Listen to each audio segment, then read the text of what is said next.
ಸ್ನೇಹಿತರೆ, ಮೀಡಿಯಾ ಮಾಸ್ಟರ್ಸ್ಗೆ ಸ್ವಾಗತ ಸುಸ್ವಾಗತ.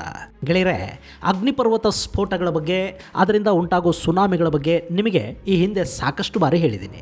ಅಗ್ನಿಪರ್ವತಗಳ ಸ್ಫೋಟದಿಂದ ಮೇಲೇಳುವ ಬೂದಿ ವರ್ಷಗಳ ಕಾಲ ಸೂರ್ಯನ ಬೆಳಕನ್ನು ಕೂಡ ಭೂಮಿ ಮೇಲೆ ಬೀಳದ ಹಾಗೆ ತಡೆದ ಕಥೆ, ಅದರ ಬೂದಿ ವಿಶ್ವದ ನಾನಾ ಕಡೆಗಳಲ್ಲಿ ರಾಶಿಯಾಗಿ ಬಿದ್ದಿರೋದು, ಅದು ಮನುಷ್ಯನ ಮಹಾವಲಸೆಗೆ ಕಾರಣ ಆಗಿದ್ದು, ಇದೆಲ್ಲದರ ಬಗ್ಗೆನೂ ನಿಮಗೆ ಗೊತ್ತಿದೆ. ಇದೆಲ್ಲ ಸಾಕಷ್ಟು ವರ್ಷಗಳ ಹಿಂದಿನ ಕತೆ ಅಂದ್ಕೊಳ್ಳೋರಿಗೆ ಈಗ ಅಂಥದ್ದೇ ಒಂದು ಭಯಾನಕ ಅಗ್ನಿಪರ್ವತ ಸ್ಫೋಟ ಹಾಗೂ ಅದರಿಂದ ಉಂಟಾದ ಸುನಾಮಿ, ಹಾಗೆಯೇ ಆಕಾಶದಲ್ಲಿ ಸುಮಾರು 20 ಕಿಲೋಮೀಟರ್ಗಳಷ್ಟು ಮೇಲಿನವರೆಗೆ ಆವರಿಸಿಕೊಂಡ ಬೂದಿಯ ಮೋಡಗಳು, ಇವೆಲ್ಲ ಸ್ಯಾಟಲೈಟ್ ಚಿತ್ರಗಳಲ್ಲಿ ನೋಡೋದಕ್ಕೆ ಸಿಗ್ತಾ ಇವೆ. ಹಾಗೆಯೇ ಆ ಅಗ್ನಿಪರ್ವತ ಸ್ಫೋಟ ಅದೊಂದು ದ್ವೀಪವನ್ನು ಬಾಹ್ಯ ಪ್ರಪಂಚದಿಂದ ಎಲ್ಲ ಸಂಪರ್ಕಗಳು ಕಡ್ಕೊಳ್ಳೋ ಹಾಗೆ ಮಾಡಿದೆ. ಅಲ್ಲಿಗ ಅತಿ ದೊಡ್ಡ ಸಮಸ್ಯೆ ಅನ್ನಿಸ್ತಾ ಇರೋದು, ಅತಿ ಹೆಚ್ಚು ಕೊರತೆ ಉಂಟಾಗ್ತಾ ಇರೋದು ಶುದ್ಧ ಕುಡಿಯುವ ನೀರಿನದ್ದು. ಅದನ್ನು ಸರಬರಾಜು ಮಾಡೋದಕ್ಕೆ ಹಾಗೂ ಅಲ್ಲಿನ ಸಂತ್ರಸ್ತರನ್ನು ಕಾಪಾಡೋದಕ್ಕೆ ಆಸ್ಟ್ರೇಲಿಯಾ ಹಾಗೂ ನ್ಯೂಜಿಲ್ಯಾಂಡ್ಗಳು ಅಹರ್ನಿಶಿ ಪ್ರಯತ್ನ ಮಾಡ್ತಾ ಇವೆ. ಆ ಅಗ್ನಿಪರ್ವತ ಸ್ಫೋಟ ಸಾವಿರಾರು ಕಿಲೋಮೀಟರ್ಗಳವರೆಗೆ ಭೂಕಂಪನಗಳು ದಾಖಲಾಗೋ ಹಾಗೆ ಮಾಡಿದೆ. ಅಂಥದ್ದೊಂದು ಭಯಾನಕ ಸ್ಫೋಟ ಸಂಭವಿಸಿರೋದು ಟೋಂಗಾ ದ್ವೀಪದಲ್ಲಿ.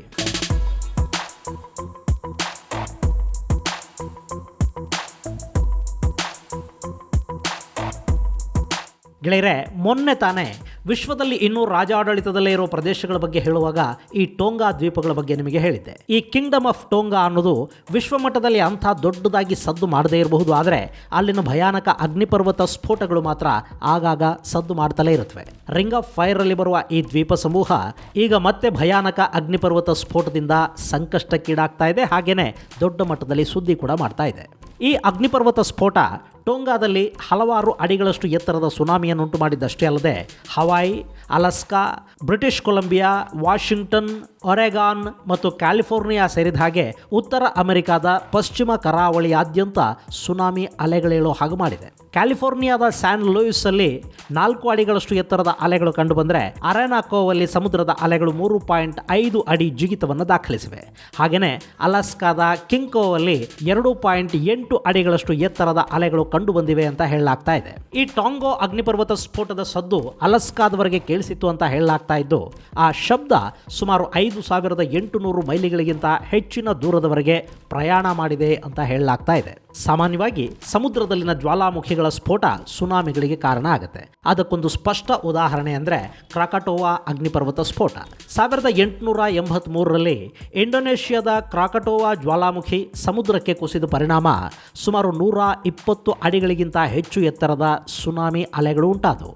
ಇದರ ಪರಿಣಾಮ 300ಕ್ಕೂ ಹೆಚ್ಚು ಪಟ್ಟಣ ಹಾಗೂ ಹಳ್ಳಿಗಳು ನಾಶವಾದವು. ಹಾಗೆ 36,000ಕ್ಕೂ ಹೆಚ್ಚು ಜನ ಸಾವಿಗೀಡಾಗಬೇಕಾಗಿ ಬಂತು.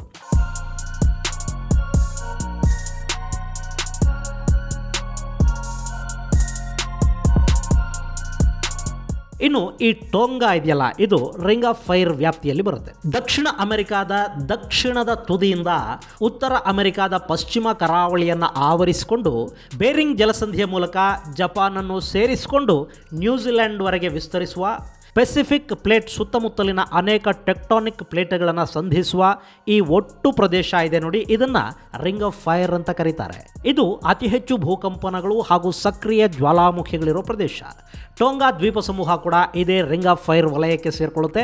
ಈ ಪ್ರದೇಶ ಜಗತ್ತಿನ 90% ಭೂಕಂಪನಗಳಿಗೆ ಮೂಲ ಸ್ಥಳ ಅಷ್ಟೇ ಅಲ್ಲದೆ ವಿಶ್ವದ 70% ಆಕ್ಟಿವ್ ಜ್ವಾಲಾಮುಖಿಗಳಿರೋದೇ ಈ ಪ್ರದೇಶದಲ್ಲಿ. ಹೀಗಾಗಿನೇ ಇದನ್ನು ರಿಂಗ್ ಆಫ್ ಫೈರ್ ಅಂತ ಕರೀತಾರೆ. ಇನ್ನು ಜ್ವಾಲಾಮುಖಿಗಳ ವಿಷಯಕ್ಕೆ ಬರೋದಾದರೆ ವಿಶ್ವದಲ್ಲಿ 2 ರೀತಿಯ ಜ್ವಾಲಾಮುಖಿಗಳಿವೆ. ಒಂದು ಭೂಮಿಯ ಮೇಲಿನ ಜ್ವಾಲಾಮುಖಿಗಳು, ಎರಡನೆಯದ್ದು ಸಮುದ್ರದ ಒಳಗಿನ ಜ್ವಾಲಾಮುಖಿಗಳು. ಈ ಸಾಗರದಾಳದ ಜ್ವಾಲಾಮುಖಿಗಳ ಸ್ಫೋಟದಿಂದ ಉಂಟಾದ ಸಾಕಷ್ಟು ದ್ವೀಪಗಳನ್ನು ಕೂಡ ನಾವು ಸಾಗರದಲ್ಲಿ ನೋಡೋದಕ್ಕೆ ಸಾಧ್ಯವಾಗ್ತಾ ಇದೆ. ಒರೆಗಾನ್ ಸ್ಟೇಟ್ ಯೂನಿವರ್ಸಿಟಿ ವರದಿ ಪ್ರಕಾರ ಇವತ್ತು ಸಮುದ್ರದ ಆಳದಲ್ಲಿ 1 ಮಿಲಿಯನ್ನಷ್ಟು ಜ್ವಾಲಾಮುಖಿಗಳಿದ್ದು ಅವುಗಳ ಪೈಕಿ ಕೆಲವು ಮಾತ್ರ ಸಕ್ರಿಯವಾಗಿವೆ. ಅಂಥ ಜ್ವಾಲಾಮುಖಿಗಳ ಪೈಕಿ ಒಂದು ಮೊನ್ನೆ ಹಾಂಗಾ ಟೋಂಗಾ ಹಾಂಗಾ ಹಾಪೈನಲ್ಲಿ ಸ್ಫೋಟಗೊಂಡಿರುವ ಈ ಜ್ವಾಲಾಮುಖಿ. ಇದು 2 ಸಣ್ಣ ಜನವಸತಿ ಇಲ್ಲದ ದ್ವೀಪಗಳಾದ ಹಾಂಗಾ ಹಾಪೈ ಮತ್ತು ಹಾಂಗಾ ಟೋಂಗಾಗಳಲ್ಲಿದ್ದು ಈ ಜ್ವಾಲಾಮುಖಿಯ ಮುಖ ನೀರಿನ ಮೇಲೆ ಸುಮಾರು 300 ಅಡಿಗಳಷ್ಟು ಎತ್ತರದಲ್ಲಿದೆ ಮತ್ತು ನೀರಿನ ಕೆಳಭಾಗದಲ್ಲಿ ಸುಮಾರು 5 11,900 ಅಡಿಗಳಷ್ಟು ಎತ್ತರ ಮತ್ತು 12 ಮೈಲಿಗಳಷ್ಟು ಅಗಲವನ್ನು ಈ ಜ್ವಾಲಾಮುಖಿ ಹೊಂದಿದೆ. ಸಾಮಾನ್ಯವಾಗಿ ಸಾಗರದಲ್ಲಿನ ಜ್ವಾಲಾಮುಖಿಗಳು ಸ್ಫೋಟಗೊಂಡಾಗ ಸಾಗರದ ನೀರಿನ ಪರಿಣಾಮದಿಂದಾಗಿ ಅವುಗಳ ಶಿಲಾಪಾಕ ಅಲ್ಲೇ ತಣ್ಣಗಾಗಿ ಹೋಗಬೇಕಲ್ಲ, ಇಂಥ ಪ್ರಶ್ನೆ ಹುಟ್ಟೋದು ಸಹಜಾನೆ. ಇಲ್ಲಿ ಏನಾಗುತ್ತೆ ಅಂದರೆ, ಕೆಲ ಜ್ವಾಲಾಮುಖಿಗಳು ಸಣ್ಣ ಪ್ರಮಾಣದಲ್ಲಿ ನಿಧಾನವಾಗಿ ಲಾವಾನ ಹೊರ ಹಾಕೋದಕ್ಕೆ ಶುರು ಮಾಡಿದಾಗ ಅದು ನೀರಿನ ಜೊತೆಗೆ ಬೆರೆತು ನೀರಿನ ಆವಿಯ ಪದರವೊಂದು ಮೇಲೆದ್ದು ಆ ಲಾವಾ ತಣ್ಣಗಾಗೋದಕ್ಕೆ ಅವಕಾಶವನ್ನು ಮಾಡಿಕೊಡುತ್ತೆ. ಆದರೆ ಒಂದೇ ಬಾರಿ ಅಗ್ನಿಪರ್ವತ ಸ್ಫೋಟಗೊಂಡು ದೊಡ್ಡ ಪ್ರಮಾಣದಲ್ಲಿ ಲಾವಾ ಉಕ್ಕಿ ಬಂದಾಗ ಅದು ಸಮುದ್ರದ ನೀರಿನ ಜೊತೆ ಸೇರಿ ಹಲವಾರು ಸ್ಫೋಟಗಳಿಗೆ ಕಾರಣ ಆಗುತ್ತೆ. ಆ ಸ್ಫೋಟ ರಾಸಾಯನಿಕ ಅಸ್ತ್ರಗಳನ್ನು ಬಳಸಿ ಮಾಡೋ ಸ್ಫೋಟಗಳಿಗಿಂತ ಹೆಚ್ಚು ಶಕ್ತಿಶಾಲಿಯಾಗಿರುತ್ತೆ ಮತ್ತು ಇಂಥ ಸರಣಿ ಸ್ಫೋಟಗಳ ಕಾರಣದಿಂದ ಸಮುದ್ರದ ಅಲೆಗಳು ಹೆಚ್ಚಾಗಿ ಅದು ಸುನಾಮಿಯ ರೂಪವನ್ನು ಪಡ್ಕೊಳ್ಳುತ್ತೆ ಅಂತ ಹೇಳ್ತಾರೆ ವಿಜ್ಞಾನಿಗಳು. ಇಲ್ಲಿ ಟೋಂಗಾದಲ್ಲಿನ ಸ್ಫೋಟದಿಂದ ಆಗ್ತಾ ಇರೋದು ಕೂಡ ಇದೇನೆ. ಈ ಸ್ಫೋಟ ಅದೆಷ್ಟು ಭಯಾನಕವಾಗಿದೆ ಅಂದರೆ, ಅಗ್ನಿಪರ್ವತದಿಂದ ಮೇಲೆದ್ದ ಬೂದಿ ಆಕಾಶದಲ್ಲಿ ಸುಮಾರು 20 ಕಿಲೋಮೀಟರ್ಗಳಷ್ಟು ಮೇಲಕ್ಕೆ ಆವರಿಸಿಕೊಂಡಿದೆ. ಅಲ್ಲಿನ ಮರಗಿಡಗಳ ಮೇಲೆ, ಮನೆಗಳ ಮೇಲೆ ಕೂಡ ಈಗ ಬೂದಿ ಆವರಿಸಿಕೊಂಡಿದೆ. ಹಾಗೆ ಸಾಗರದ ನಡುವಿನ ದ್ವೀಪವನ್ನು ಹೊರ ಜಗತ್ತಿಗೆ ಕನೆಕ್ಟ್ ಮಾಡ್ತಾ ಇದ್ದ ಸಾಗರದ ಒಳಗಿಂದ ಹಾದು ಹೋಗಿರುವ ಸಬ್ಮರಿನ್ ಕೇಬಲ್ಸ್ ಕಟ್ ಆಗಿರೋದ್ರಿಂದ ಸದ್ಯಕ್ಕೆ ಅಲ್ಲಿನ ಜನ ಹೊರಗಿನ ಜಗತ್ತಿನೊಂದಿಗೆ ಸಂವಹನ ಮಾಡೋದಕ್ಕೆ ಸಾಧ್ಯವಾಗ್ತಾ ಇಲ್ಲ. ಈ ಕೇಬಲ್ಗಳನ್ನು ಸರಿ ಮಾಡೋದಕ್ಕೆ ಇನ್ನೂ ಒಂದಷ್ಟು ವಾರಗಳ ಕಾಲ ಬೇಕಾಗಬಹುದು ಅಂತ ಅಲ್ಲಿನ ಕೇಬಲ್ ಸಂಪರ್ಕ ಸಂಸ್ಥೆ ಹೇಳ್ತಾ ಇದೆ. ಇನ್ನು ಸ್ಯಾಟಲೈಟ್ ಫೋನ್ಗಳು ಕೂಡ ಅಲ್ಲಿ ಕೆಲಸ ಮಾಡ್ತಾ ಇಲ್ಲ. ಅದಕ್ಕೆ ಕಾರಣ ಆಗ್ತಾ ಇರೋದು ಆಕಾಶವನ್ನು ತುಂಬಿಕೊಂಡ ದಟ್ಟವಾದ ದಪ್ಪ ಬೂದಿಯ ಮೋಡಗಳು. ಹೀಗಾಗಿ ಅಲ್ಲಿನ ಜನ ಹೊರ ಜಗತ್ತಿನ ಜೊತೆಗಿನ ಸಂಪರ್ಕವನ್ನು ಕಳ್ಕೊಂಡಿದ್ದಾರೆ. ಇದರ ಜೊತೆಗೆ ಅಲ್ಲಿಗ ಶುದ್ಧ ಕುಡಿಯುವ ನೀರಿನ ಕೊರತೆ ಉಂಟಾಗ್ತಾ ಇದ್ದು, ಅವರಿಗೆ ಬೇಕಾದ ನೀರು ಹಾಗೂ ಆಹಾರವನ್ನು ಒದಗಿಸುವಲ್ಲಿ ಆಸ್ಟ್ರೇಲಿಯಾ ಹಾಗೂ ನ್ಯೂಜಿಲೆಂಡ್ಗಳು ನಿರತವಾಗಿವೆ.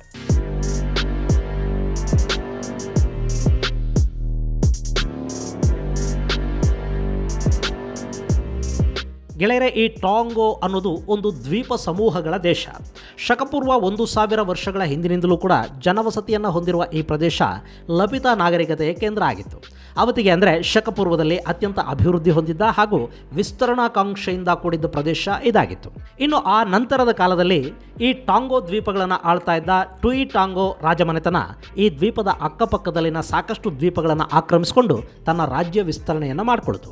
ಇವತ್ತಿನ ಫಿಜಿ, ಸೊಲೊಮನ್ ದ್ವೀಪಗಳು, ನ್ಯೂ ಕ್ಯಾಲಡೋನಿಯಾ ಇವೆಲ್ಲವನ್ನು ಕೂಡ ಟಾಂಗೋ ರಾಜಮನೆತನ ಆಳ್ತಾ ಇತ್ತು. ಆನಂತರ 16ನೇ ಶತಮಾನದಲ್ಲಿ ಇಲ್ಲಿಗೆ ಐರೋಪ್ಯರ ಹಡಗುಗಳು ಬರೋದಕ್ಕೆ ಶುರು ಮಾಡಿದ್ವು. ಮೊದಲು ಡಚ್ಚರು ಬಂದರು, ಆನಂತರ ಬ್ರಿಟಿಷರು ಇಲ್ಲಿಗೆ ಕಾಲಿಟ್ರು. ಆಮೇಲೇನಿದೆ, ಈ ದ್ವೀಪ ಬ್ರಿಟಿಷರ ಹಿಡಿತಕ್ಕೆ ಸಿಕ್ತು. ಹಾಗಂತ ಇದರ ಆಡಳಿತ ಸಂಪೂರ್ಣ ಬ್ರಿಟಿಷರ ಪಾಲಾಗಲಿಲ್ಲ. ಬ್ರಿಟಿಷ್ ಹಾಗೂ ಟಾಂಗೋ ರಾಜಮನೆತನಗಳ ನಡುವೆ ಒಂದು ಫ್ರೆಂಡ್ಶಿಪ್ ಟ್ರೀಟಿ ಆಯಿತು. ಇವರನ್ನು ಕಾಪಾಡುವ ಹೊಣೆಯನ್ನು ಬ್ರಿಟಿಷರು ಹೊತ್ಕೊಂಡ್ರು. ಅಂದರೆ ಬ್ರಿಟಿಷರ ಸೇನೆಯ ರಕ್ಷಣೆಯಲ್ಲಿ ಈ ದ್ವೀಪ ಉಳಿಯೋ ಹಾಗಾಯಿತು.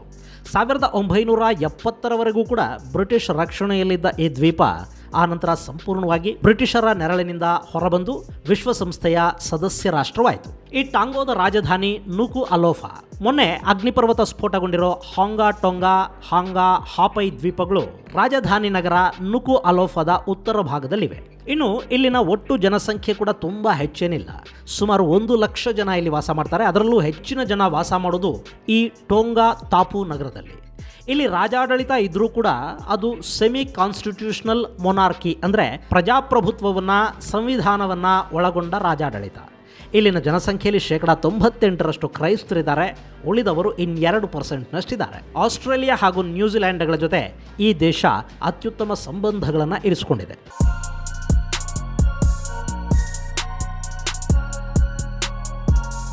ಗೆಳೆಯರೆ, ಇದು ಟೋಂಗಾ ಅನ್ನೋ ಚಿಕ್ಕ ದ್ವೀಪ ಸಮೂಹದಲ್ಲಿ ಸ್ಫೋಟಗೊಂಡಿರುವ ಅಗ್ನಿಪರ್ವತ ಹಾಗೂ ಅದರ ಪರಿಣಾಮಗಳ ಕುರಿತಾದ ಮಾಹಿತಿ. ಮುಂದಿನ ಸಂಚಿಕೆಯಲ್ಲಿ ಮತ್ತಷ್ಟು ವಿಶೇಷಗಳ ಜೊತೆ ಮತ್ತೆ ಭೇಟಿಯಾಗೋಣ. ಅಲ್ಲಿವರೆಗೆ ಜೈ ಹಿಂದ್, ಜೈ ಕರ್ನಾಟಕ.